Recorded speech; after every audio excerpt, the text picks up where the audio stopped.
rahmaan rahim allahumma salli ala sayyidina muhammadin wa sallim. gaa yi moom ay jullit lañu te nag wax dëgg yàlla jullit moom buy tàmbali dara moom da ciy jiital ñaan d'abord nag il faut que ma dindi masque bi parce que xaw na tàng trop parce que am na distance tuuti. ay jullit lañu te nag wax dëgg yàlla ñoo fi daje te dafay jaadu rek balaa ñoo dugg ci waxtaan wi ñu ñaan la Sénégal ñaanal victime yi nga xam ne làqu nañ ci feebar bi nga xam ne mi ngi gën a jéggi dayoo ci niñ ko déggee ak niñ ko gisee ñu ñaanal leen rek ni képp koo xam ne ñàkk nga ci sa bakkan rek yàlla na yàlla xaare aljana. yàlla mi nga xam ne nag jàngoro moo koy saafara yàlla na ci yàlla teg loxoom ba nga xam ne mu bañ a law comme ni ma lawee ci yeneen dëkk yi. ñu jàngal leen fatiha fallaxi ak naasi ak ayatul kursi yu ñu ñaanal ko suñu mbokk yi nga xam ne dañoo wàcc liggéey ci feebar bi ak ñi nga xam ne dañoo tëdd ci lalu hôpital yi ak ñi nga xam ne ci ay jafe-jafe yu metti lañ nekk te feebar bi indil leen ko bismillah.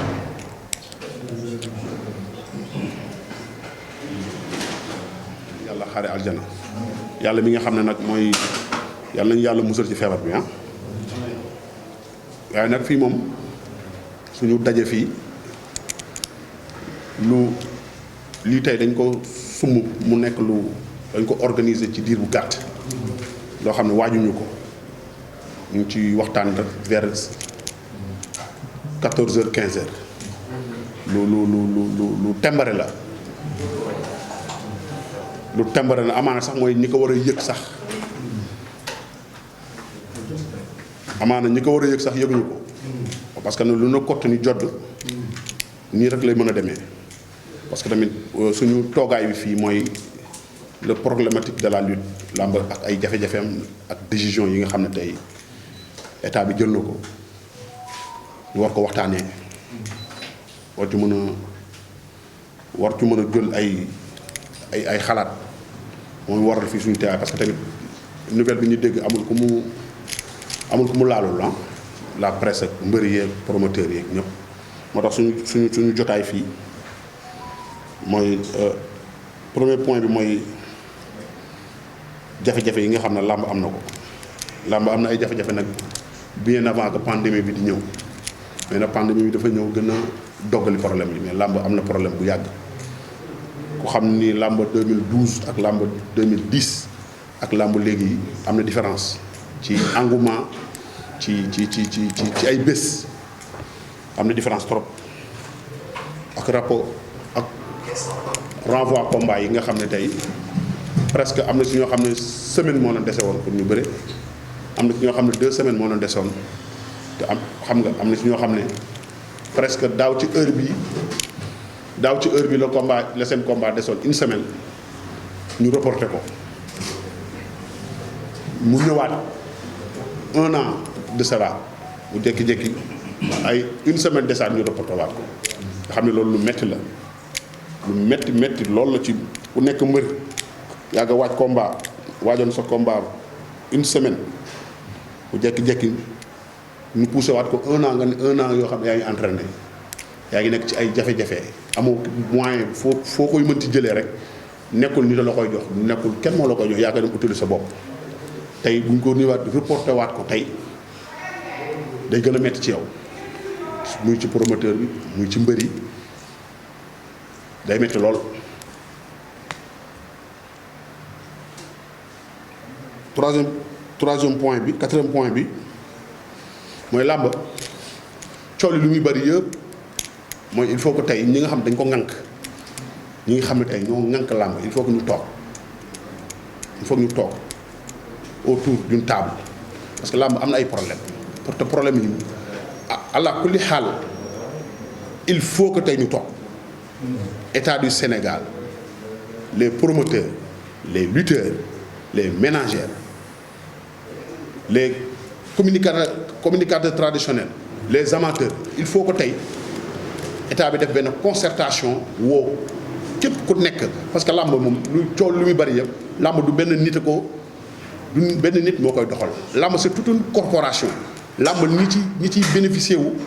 ñi ci nekk seen gagne-pain dafa bari kon il faut que état bi jël journée boo xam ne jagleel ko les assises de la lutte pour que ñu toog xool làmb yan problème la am parce que làmb problème bi pandémie bi fekk na làmb am ay problème pandémie bi bien avant que muy ñëw ci àddina bi fekk na làmb melul woon kon na meloon làmb 2010 làmb 2012 làmb 2011 ak engouement mi ñu fi am nga xam ne promoteur dañ doon jël ay date bay jël les vendredis et les mercredis c'est différent am na différent kon loolu il faut que tey bu yi weesoo il faut que tey ñu toog autour d'une table toog waxtaan ko parce que tamit làmb ñi ciy gagné dafa bari c'est pas seulement les lutteurs la presse les lutteurs ñi nga xam ne tey làmb mooy seen gagne-pain am na ñoo xam ne bu làmb amul làmb bu amee ci lañ mën a am lu ñu yóbbu seen njaboot tey li xew nii tey report yi nga am nii tey nii leer na ma ni am na ay mbër yu nelaw métti na trop tey moo tax loolu nag moo waraloon tey suñu jotaay bii jotaay la boo xam ne dañ ko waajuñu ko ba nga xam ne tamit ñëwee naa fi ñaari casquette ñëwee naa fi un lutteur bu jot avance comme tous les lutteurs boo xam ne sax amaguma date mais malgré loolu teg naa ko nële mais ñi nga xam ne sama nawle mbër yi nga xam ne tey semaine la leen desoon comme le cas de Balla Gaye Bombardier dama la ñeewantal bu ma yëgee nouvelle bi nii dama tiit parce que dama ko xool ci sama bopp malgré que nag comprendre nañ situation dëkk bi comprendre nañ feebar bi jéggi na dayoo dañ doon wax rek ci xale la ci mag lay yem mi ngi faagaagal xale yi bërki démb dama dem hôpitalu Pikine bii rek mais la ma fa gis maa day tàlli accepté nañu santé amul prix mais nag il faut que yu mel nii nag bu amee ñun dañuy teel a bëgg am information parce que tamit ku newul mettiwul rek dafa laa dalul parce que nag boo xoolee dans les autres pays coow li lu muy bari yëpp mooy état yi ñu ngi accompagner sport yu fay nekk kenn tëjul mais pourquoi yii bu amee état bi warul jël les devants mais doot la dernière fois mën nañ comprendre ni première fois bi mu amee comprendre nañu dafa ak mbir moom à l'époque dafa na kott ni jodd ñëpp accepté ko kenn waxul kenn yéeyu ci yàbbiwu ci mais bii tey lii tax muy metti ci xol muy metti promoteur di metti lutteur di metti amateur mooy xam nañu mi ngi ñëw kon alerte bi warul jékki-jékki rek première journée bi nga xam ne kii da ko tëggoon nu mu tudd de promoteur première journée bi ñi nga xam dañ ko dax information bi ci waroon am diggante CNG avec le promoteur ça devait pas se passer comme ça CNG am na obligation wu concerté wu avec le promoteur dégg seetaan naa benn émission boo xam ne ñoom c'est le CNG et le promoteur amoon nañ certitude ne ni ba samedi bi amuñu service d'ordre kon ça veut dire que obligation la pour CNG yi nga xam ne mooy suñu kilifa ñoo fi nekk ñu def communiqué na lamb bi bu war a am dimanche bu amul service d'ordre lamb ji du am ñëpp yëg ko informé ko le promoteur bi informé ko mbër bi mais parce que nag coow li muy bari yëpp muy am na mbër yoo xam ne ñëw nañu bay sax am na mbër yoo xam ne financé nañ seen xaalis yëguñu te loolu tey buñ ko alerté woon du métti lii tamit xew dañ koy jël avec philosophie di masawu suñu ay mbokku mbër di masawu suñu ay mbokku promoteur parce que promoteur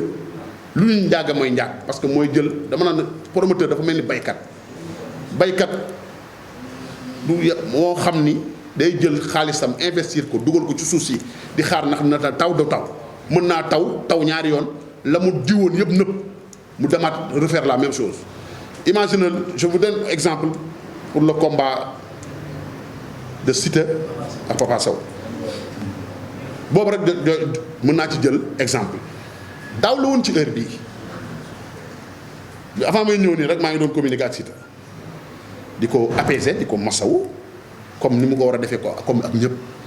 parce que ñun ñëpp on est une famille nous sommes une association di ko masawu di masawu keneen ak ay moromam yëpp parce que tey combat boo xam ne daaw la woon ci heure bii nga préparer un combat ba mu des une semaine ñu reporter combat bi ñu dem ba corona bi xaw a apaiser tuuti ñu jàppaat ay bés nga demaat ba combat bi desaat une semaine xaw ma 2 semaines ñu reporter waat le combat kooku tey boo amul ci moom yërmande amoo yërmande ci promoteur bi xaw ma ci kan ngay am yërmande. encore une fois c'est très dur comprendre nañu situation bu dëkk bi feebar bi mi ngi def ravage bu doy waar suñu ay yaay yi ñu ngi faatu suñu ay papa ñu ngi faatu suñu ay rakk suñu ay doom mais nag il faut solution mënta ñàkk solution venant de boo xam ne day jóge ci état mënu ñàkk parce que tamit quoi qu'on dise rek mooy tey sport yi nga dégg ci àddina bi yëpp seen état mi ngi leen di accompagner mais loolu nag du décision bu état di toog ci ruq toog ñi nga xam ne dañu ŋànk làmb ñi nga xam ne dañu nekk ci biir il faut que nga impliquer leen toog waxtaan ak ñoom bu waxtaan amee rek solution day am. mais Gris man ni ma lay déggee ngay wax nii. est-ce que yéen li ngeen doon xeex. li ngeen bëggoon mu am est-ce que am na. yéen c'est-à-dire man su ma déggee wax bi mooy làmb li mu doon xeex mooy Alioune Sarr jóge woon fi quoi parce que CNG bii fi nekk nii maa ngi la dégg léegi nga ni communication amul ci digganteem ak le promoteur bi waroon organiser ba échec boobu am CNG communication amul ci digganteem moom ak sunu ay supérieur tey quel est le rôle du CNG ci biir làmb ak ci ñun lan lay def kon lan la CNG di jëriñ ci làmb. mooy li ma lay wax rek tout à l'heure nee naa la communication fu mu amul rek y a problème. juste mënuma concevoir un promoteur bi nga xam ne day remplir na. droit am yëpp. bañ na samedi amul service d'ordre bu amul làmb du am et yow waruloo communiquer peut-être parce que nag Sénégalais dañu am habitude du ñu jël seen ay responsabilités wala du ñu bëgg ku leen pointer du doigt. or que c'est faux. nit xew-xew bu amee noonu def ñu mën a pointer du doigt à quelqu'un mënul nekk mënul ñàkk CNG dañ leen fi teg état bi leen fi teg mais yooyu bu amee il faut communication ñoom ñoo gën a xam ni tey bu service d'ordre amul y a problème ca kaw la ñu communiquer def communication boobu ñu war a def day setal seen der léeg-léeg day tax ñu am liberté na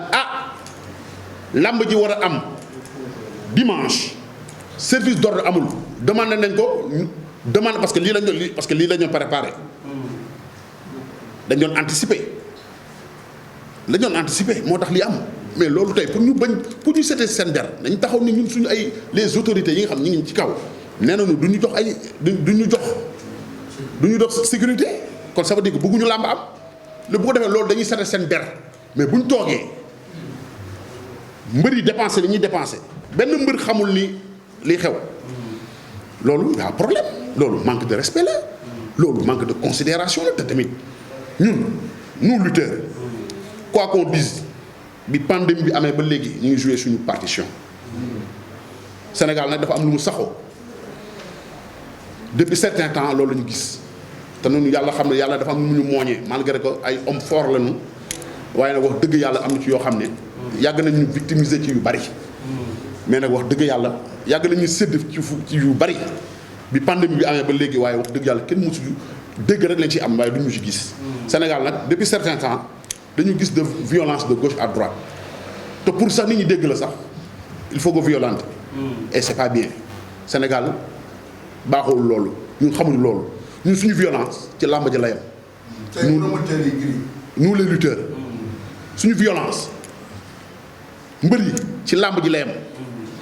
ca géew ga bu jeexee jeex na mais depuis pandémie bi bi amee ba léegi amul lu ñu traité wul te ñu ngi joué suñu partition en tant que des leaders d'opinion, en tant que des responsables, en tant que ay nit yoo xam ne li ñu am ci àddina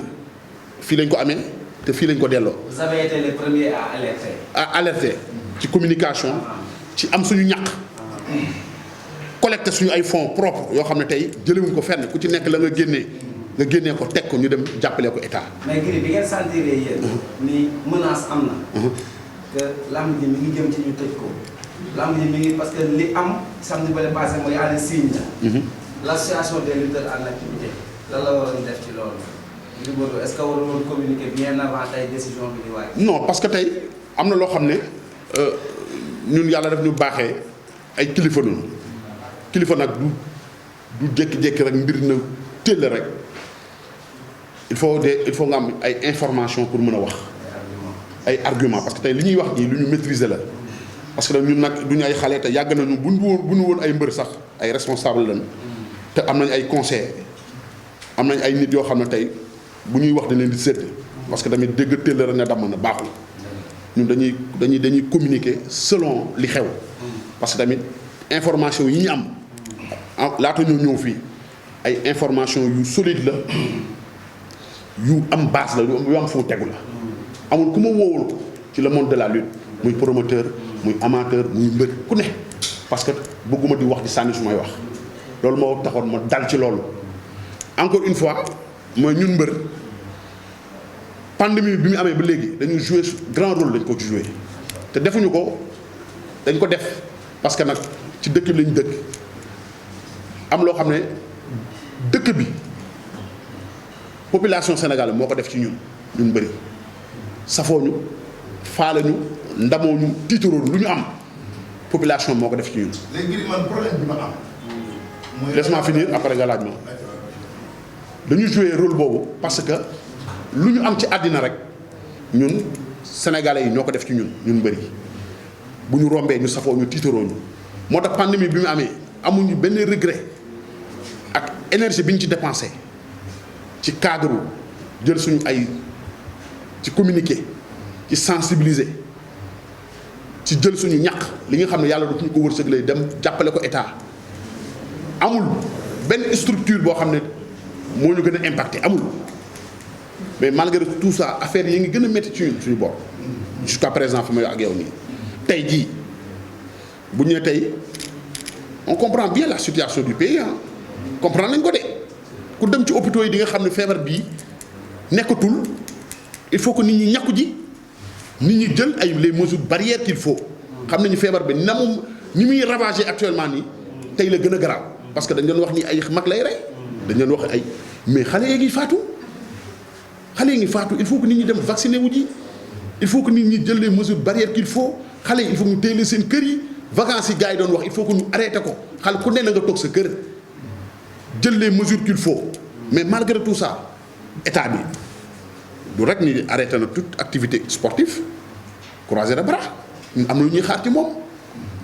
dañu solution la ñuy xaar ci moom. waaw parce que foog man sama problème loolu la mooy promoteur bi jox mbër bi avance barki dem dégg nañu manager yi demoon stade jour fa ñu am les combat Pape Sall mais da ngay dégg manager li ñuy wax dafa clair mooy gëjoon nañu ak le promoteur parce que suñu combat reporté nañ ko ñaari yoon donc dara doxatul suñu diggante ak ñoom. donc moom promoteur yi moom war a jox mbër mi reliquat situation moo am ci Pape Sarr moo nar a am ci Gaston moo nar a am ci Pape Fall donc loolu bu amee situation bu catastrophique bu chaotique lay doon promoteur yi mënul dépenser ay millions dëgg la pare nañ ko làmb amul muy joxaat mbër mi reliquat te indi ko. mais comme tey mooy li ma la wax moo tax ma la il faut que état du comprendre nañ ñun comprendre nañ bu baax situation bi fi am. mais tey lii tey warul woon mën a demee nii feebar bi dafa jël benn envergure buy avancé di def ay affaire di ravager làmb waruñu jékki-jékki rek stoppé ko nii non mais demal ci yeneen dëkk yi demal ci yeneen discipline yi. compétition yi nga am. Tokyo Jeux olympiques dañ koy encadré. ñun làmb ñun Sénégal nag dafa am benn fan yi dafa am benn phénomène bu ci nekk. benn phénomène bu garaaw mooy pour nit ñi dégg la sax il faut nga yëngal. kon li ma woon may waxoon dëgg la làmb ji parent pauvre. non mooy li ma lay wax rek xam nga Sénégal te loolu lu doy waar ci dëkk. te les lutteurs sont combien. frustration mën na yóbbu nit fu ne. frustration ak stigmatisation mën na yóbbu nit ci domaine bu ne ñun li ñuy gagné ci làmb ji état mënuñu koo jox suñu gagne-pain la gis nga ni ministre bi di xëyee dem di liggéeyal état noonu la mbër bi di demee di entraîner pour gagner life am pour bu mbokkam feebaree mu faj ko pour bu yaayam nekkee ci jafe-jafe mu faj ko pour bu ay mbokkam amee problème mu faj ko loolu yaakaaru ko fenn ci li muy liggéey mais nii ñu jékki-jékki stoppé làmb ña ko tag nit mënu ko rafetlu ku nekk ci monde de la lutte mënu ko rafetlu parce que am na benn alerte boo xam ne tey waroon nañ ko mën a alerter ci waxtaan mooy li ma lay wax rek yii bu weesoo il faut que tey ñu toog waxtaan parce que tamit li may wax ne nii Sénégal dañu toll ci benn jamono joo xam ne nii man parfois damay tiit te buñ ko xaar ci ñun parce que tamit bëgguñu ko te yàlla bu mbër am mentalité boobu mooy tey dama am lu ma naqari il faut que ma wàcc si tali bi pour saafara ko non parce que depuis certain temps loolu moo fi am pour nga am lu la naqari il faut nga yëngal mais mbër yi amul ku ci frustré wul la les lutteurs koo ci demoon tey tàllal ko micro boo leen jógee fii ku ci nekk mbër yi nga xam dañu rapporté seen combat yi Balla Gaye bi nga xam ne li muy investir ci boppam man ëpp na 30 millions bu ñu rapporté combat am comment il va faire loolu da koy perte Siteu Papa Sow kan moo leen di fu ñuy jëlatee lu leen c'est la deuxième fois ku leen di joxaat xaalis et tant d'autres promoteurs yi nga xam dañ ko tëgg fan lañ jëm ñi ngi doon xaar seen reliquat ñu bëree ba pare loolu ñu jot rek lañ seen affaire mais loolu tey boo arrêté ba pare yaa solution doo ko trouvé da ngay toog neen arrêté na nga toute activité on comprend parce que feebar bi la mais nag. mais Gris est-ce que ñàkk ànd bi ñu wax ci làmb tamit amul tamit benn affaire bu ñu leen fàtte la gis nañ ni promoteurs yi ànd bi gars yi managers yi ba ci ba est-ce que tamit loolu amul dara lu ñu joué tamit. non loolu moo mës a nekk ci làmb moom boo xoolee ñaata association moo fi nekk mais loolu taxul ku ci nekk rek da ngay dem ak sa li la sa xel may rek moom ngay demee mais loolu taxul loolu xaw nañu parce que tamit bu ñu nekkoon benn say bu ñu yuuxoo ñëpp dégguñu mais parfois mbooloo mooy doole mais bu nekkee ñun ñëpp dañ bokk làmb promoteur mbër amateur ñun ñëpp ñu bokk te problème yi bu amee nii ku ci nekk da ngay demal sa bopp yaakaar ni yow la yooyu daf ñuy anéanti daf ñuy néewal doole mais làmb tey ñun li ñuy poids bi ñu am ci société bi bu ñu ko xamul dëkk lépp lu ñu yóotu ci dëkk bi dañ koy jot. mais Gris loolu est-ce que nekkul waa làmb ngay jëlul seen bopp seen ay décision parce que làmb bu ñuy fal sax ku jiite làmb c'est pas à waa làmb de choisir ki leen di jiite. ah mais parce que loolu yëpp mooy dans la vie xam nga Sénégal léegi tout est politisé gars yi lépp lu ñuy def léegi ci ay système dañ koy teg rek xam parfois da ngay gis ay décision am ba pare ça te fait rire ngay reetaan xam ni lii ay film la mais bàyyi mu jàll mais du tere di nga xam ni lii sampul kër demul comprendre mais du tere nag ñun ñi nga xam ne nekk nañ ci feebar bi mais dama ne la yeneen sport yi ngay dégg yëpp gaa yi nga koy accompagner ñu ngi solution mais comme li nga xam ne ni xam nañu bu ñu ko defee peut-être lu bari du leen ci fekk lu bari du leen ci fekk mbër ci gën a dee nag mbër moo ci gën a faatu parce que tey état mën na négocier avec le promoteur wax ay xam nga la muy wax ak moom moo ko xam mais mbër ci gën a metti te mbër bu ñu fi reporté woon seen combat tamit comment tu vas faire. kon encore une fois. Gris participer bi ngeen participer ci pandémie gis nañ ne yéen a njëkk a dugal seen loxo. loolu en tant que lutteur loolu yéen ngeen ko defee en fait ban satisfaction la kii parce que gis nañ ni arrêté wala ñu koy arrêté maanaam bi joo jotee yéen a njëkk a participer loolu en fait lan ban lu mën a wax yéen ko ñu bàyyi xel ne ñu bëri ci réew mi bokk ba des jours bu ko defee waxtaan avant ñu ko arrêté. non mais loolu xam nga boo dëkkee ci dëkk nekk situation nekk nekk citoyen ci dëkk bi nekk un vrai citoyen boo xam ne tamit kilifa ga ñu làmb ñu mbëri yàlla xam ni de mënuma comprendre sax ni lu mel noonu di xew ci dëkk ñun tey partition dëgg bi nga xam ne tey bu ñu ko joxoon ci communication ak ci sensibiliser joxoon ñu les moyens qu'il faut mën naa la waate parce que communication mais am na yu bëri même ba ci vaccin yi mbëri rek waroon nañ ci jouer benn partition boo xam ne tey képp koo xam ne yaa ngi nekk ci diaspora bi wala yaa ngi nekk ci dëkk bi di nga dem ñàkk ji te communication lay doon te loolu xaaruñu dara ci état pour le faire. luy différence CNG bi fi jógee ak bii ndax gis nañ ni c'est la première fois jour combat ba mbër mi toog année mouvement def xel bi damay bëree ñëw ñu ne ko làmb doon amati loolu moo jiw ñu door am ci làmb luy différence CNG bi jógee ak bii.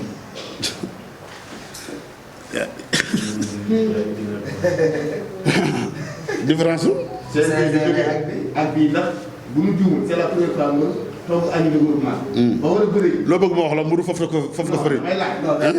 luy différence parce que loolu bu ma juumee ñu door am. mbër mi faral loo combat. toog añam ba war a dem ñu ne ko tey combat bi dox. non lii moom mosu fi am. CNG bi fi nekkoon sax mosul def lii moom. ñaari combat. est-ce que état Sénégal bëgg na làmb kon. non man tey làmb ni ko état du Sénégal commençant par le président Macky Sall.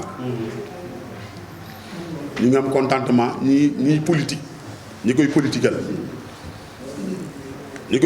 nekk ci ñun mbëri joué nañu rôle bu mag a mag ci existence am ci politique daj ay coono jàppale ko ku koy politiqual ànd ak moom arène nationale rek ngay wax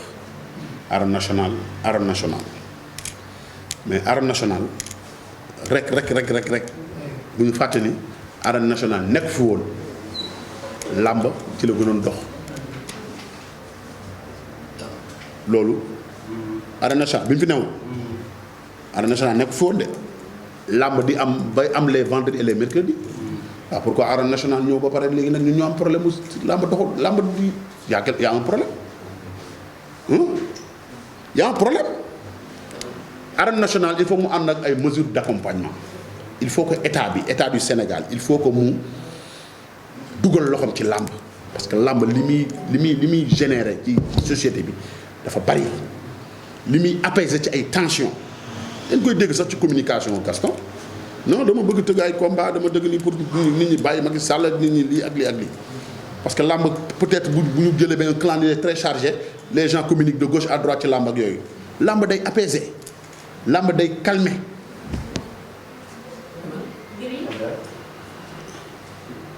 dañ la dégg sànq ci biir ay wax nga ni yow yéen bokk ngeen ci li ngeen xamante ne ñoo njëkk a sensibiliser nit ñi. ci Covid bi. ba léegi. voilà ñu gis ni Covid bi ñëw wax nga ko sànq li muy rey moo ëpp sax bee li mu daan rey mais démb gisuñu loolu ci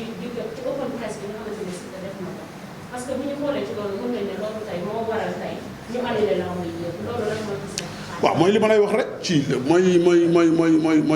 mooy am na côté boo xam ne boo ko xoolee. am na côté boo xam boo ko xoolee j'ai les vidéos ma ko xoolee nii dama xaw a jaxasoo tuuti mais malgré tout ça open press bi pandémie bi commencé rek pour nga xam ne gars yi parfois nag duñu anticiper yooyu yëpp am na ba pare mais pour nga xam ne parfois gars yi duñu anticiper tey open press tey ni nga mënee jël say matuwaay ci làmb stade buy def 25000 places nga def ko 5000 places. comme ni que parce que tamit état du Sénégal a l'obligation tey état lu mu bëgg pour investir ci pour mu nekk dafay nekk xaw lu mu bëggul de état Sénégal bu bëggoon su bëggoon jël làmb accompagner ko pour li des ci saison bi 1 mois moo ci des am na ay combat Balla Gaye Bombardier xam kañ la woon le 30 samedi la woon Siteu Papa Sow le premier ça veut dire que cette saison bi 1 mois moo ci desoon état du Sénégal a l'obligation tey li desoon ci saison bi mu accompagner la lutte pour que saison bi termine en beauté su ko bëggoon da koy def sans problème parce que état nag bu fàtte am na ay moyens état du Sénégal am na ay moyens am na ba pare mais dama ne la bu nekkoon ñu làmb lépp loo xam ne bépp décision boo xam ne tey fu mu mënti jógee nit ñi dañ koy waajaat bu ñu defoon nii benn say yàlla xam ne décision bu état di jël jëmale ko ci ñun da koy seetaan mais dañoo def nii dañoo tasaaroo. mais kii loolu la kii di wax léegi. dañoo tasaaroo ñi jaar gauche y a 60 000 associations yu fi am ménagers yi ànduñu. promoteurs yi ànduñu. mbër yi ànduñu ku ci nekk ñun man ñi sax maay jéem a def le maximum possible pour que tey association bi ma jiitee di jéem a fédéré di jéem a xëcc suma ay confrères samay xarit pour que ñu xam ne ñun intérêt commun la ñuy xeex te yàlla mu ma ci dimbali maa ngi ciy def effort yoo xam ne man rek ak yàlla maa xam yan coono laa ciy daj te nag maa ngi ciy bëgg am ndam parce que su ma wootee képp ku ci nekk rek di nga bàyyi li ngay def ñëw wuyu ma xam ni li ma lay woowuma la pour sama problème sama soxla bopp woowuma la pour sa soxla làmba am problème te bu làmba amee problème rek peut-être gars yi dañoo dispersé wu ku ci nekk yaa ngi bëgg a déggee nouvelle bi xaw nga jaxasoo moo tax mais ñun ñu dañu waroon toog fii mais lii moo nekk lu ñu programmé ci benn temps bu gàtt mais incha allah dañ koy gën a yaatal bu ko defee dañuy nous sommes une association toog waxtaanee ko gën ko yaatal. waaw jërëjëf man j'avais deux questions man la Iba Kane suñu lamb. Iba. sama première question mooy tey yow boo nekkoon à la place du gouverneur. arrêté lamb yow tey boo nekkoon à sa place da ngay def. beneen bi mooy ba léegi dégg ñu Matar Ba en tant que ministre des sports ñu koy wax ne moom mooy ministre lamb wax si affaire bi ñaari ñu dem presque à 5 jours ñu aj événement lii c'est une première dans l'histoire de la sénégalaise ñu aj ba léegi dégg ñu Matar Ba communiqué si loolu lan nga si. Matar Ba moom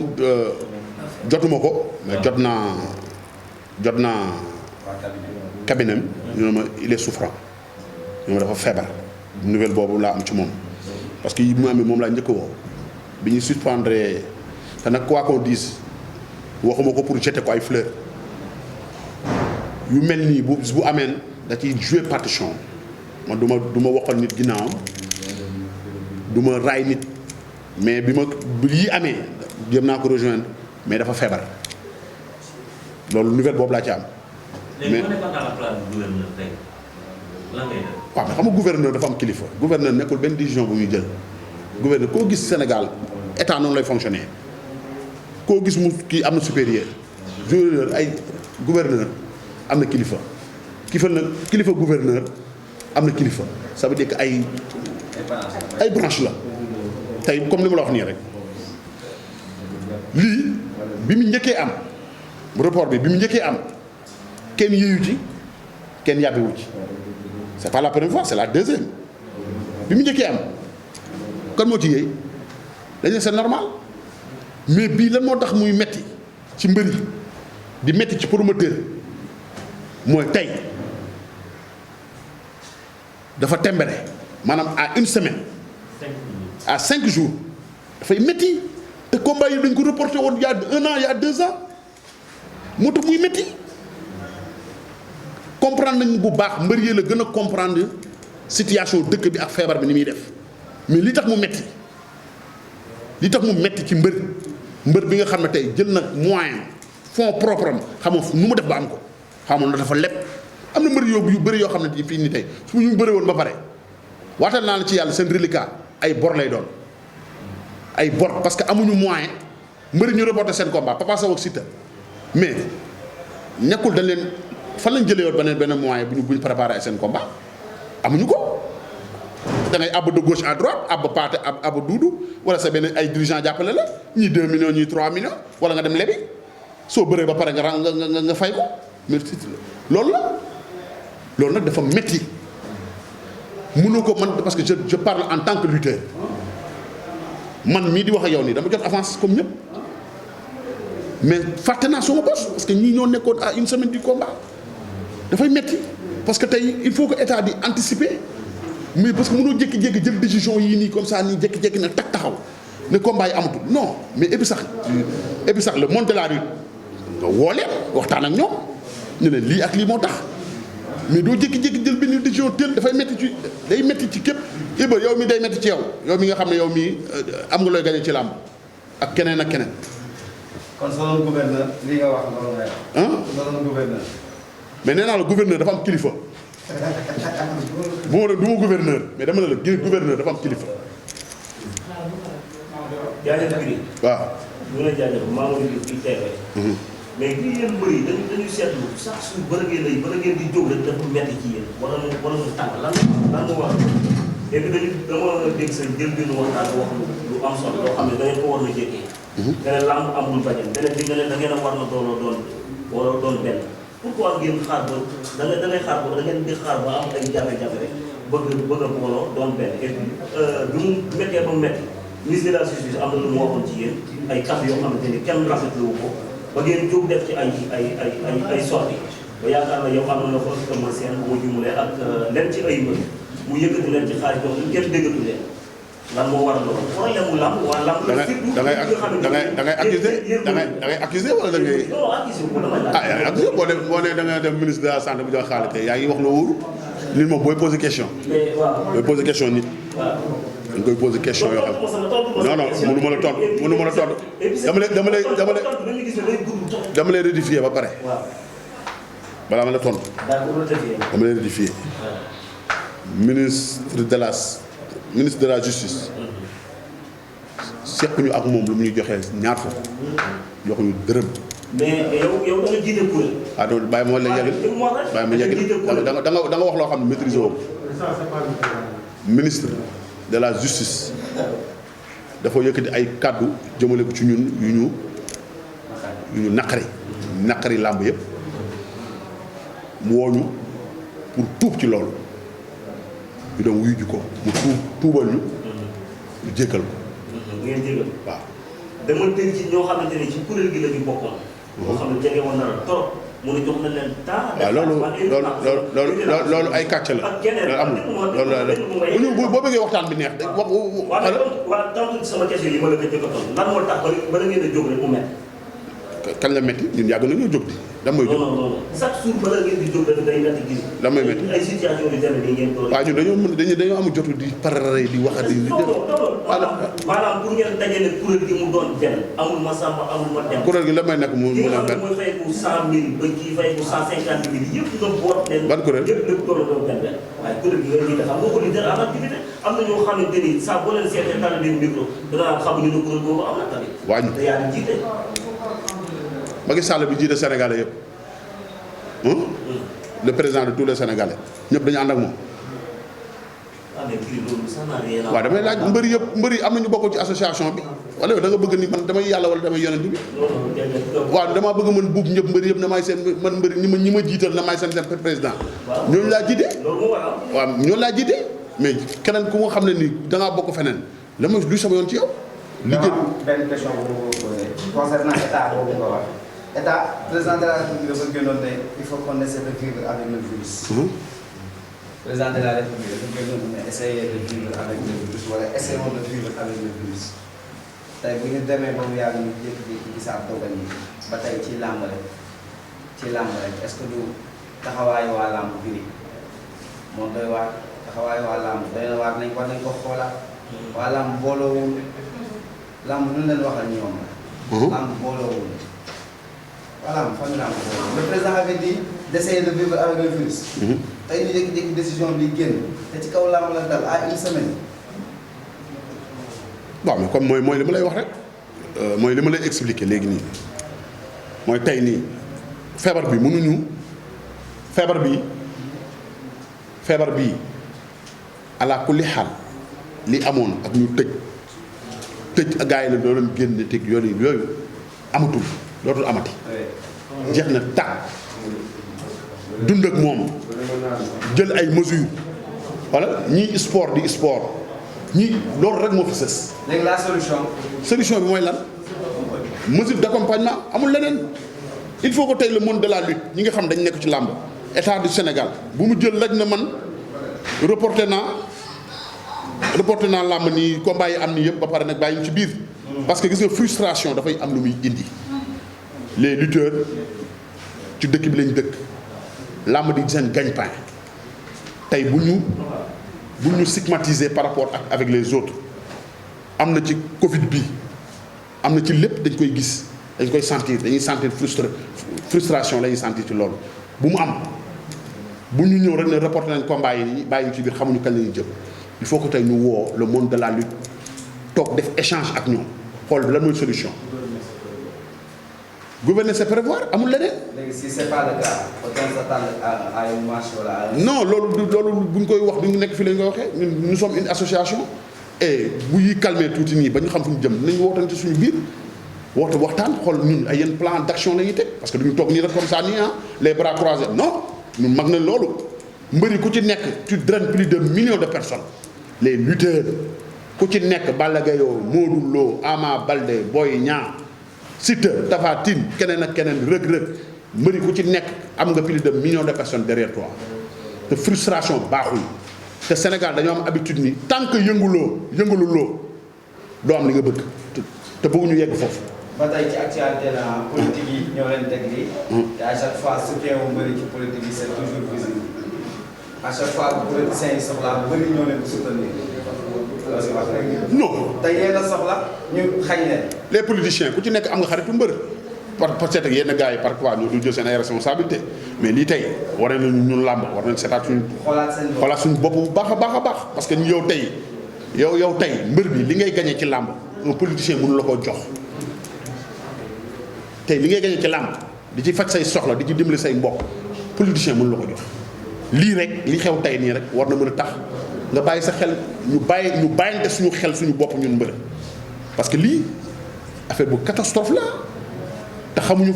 fan la jëm xamuñu ban temps lay durer mbër yi bi ñuy suspendre affaire toog nañ 1 an et quelque yoo xam ne fi ku fi nekk yaa ngi toog fi nga toog dem nga laxal amoo source de revenu xamoo sa foo jëm am nañ mbër yoo xam ne fa lañ jaaree bàyyi bëre amatuñu courage sax entraîné am na mbër yoo xam ne dañ dem immigré ji comme toog état du Sénégal comprendre la situation du pays. waaw ak xam nga il faut que mu am ay mesures d'accompagnement mais du ñu bàyyi ni ci biir rek encore une fois gars yi ñi ngi am contentement trop li duuf ci nag bi yëpp xajul ci cin bi presque li ñu waroon waxtaan yëpp wax dëgg yàlla lii lu ñu organiser précipitamment moo tax lii rek lañ ci mën a am encore une fois bi di kontaan ci yéen trop gars yi nga xam ne wax dëgg yàlla. pour ne pas citer parce que xaw ma organe de presse yi fi ñëw ñu yëpp sites yi fi ñëw yëpp xaw ma ñëpp mais en tout cas maa ngi jaarale nuyoo bi ci Bour Gueweul ak Fadel ak sama gars yëpp ñu wasaare ko parce que tamit ci ñoom laa communiqué xam nga ci benn temps bu gàtt wax dëgg yàlla ñu ne ma gars yëpp nañ ko yëg mais encore une fois suñu grand Iba Kane suñu làmb nga xam ne maa ngi moom ci buuxante rek lañ dëkk mais temps yi ay gaañ lañ quoi di ko jaalee yaayam bi nga xam ne dafa génne àdduna fan yële parce que dama bokk ak frère am boo xam ne suma gaañ la boo xam ne ñoo bokk allée centenaire bi xam nga moom ci moom laa ko déggee encore une fois rek xam nga ñun làmb ñu ñoo ko bokk lépp loo xam ne dañ ko fi yëkkati kàddu rek jubluwuñ ci frustré kenn waaw dañoo jiite xam nga yàlla nattuñu ñu bokk ci benn sport boo xam ne wax dëgg yàlla ñi ci dàq seen wërsëg dañu bari moo tax wuy amee rek dañuy bëgg a jouer suñu partition encore une fois di jaalee Pape Mayel Diop yaayam ju baax jooju yàlla na ko yàlla xaare aljana wax dëgg yàlla dañu jiital ci benn sport muy làmb bu bëri ay coono bëri ay parfois sax da ngay bàyyi yu bëri da ngay bàyyi say mbiru bopp sax nekk ci sax di tëj ay coono te sax am na ñoo xam ne sax li ngay def sax duñ la ko mën a sax doo ci dégg sa jaajëf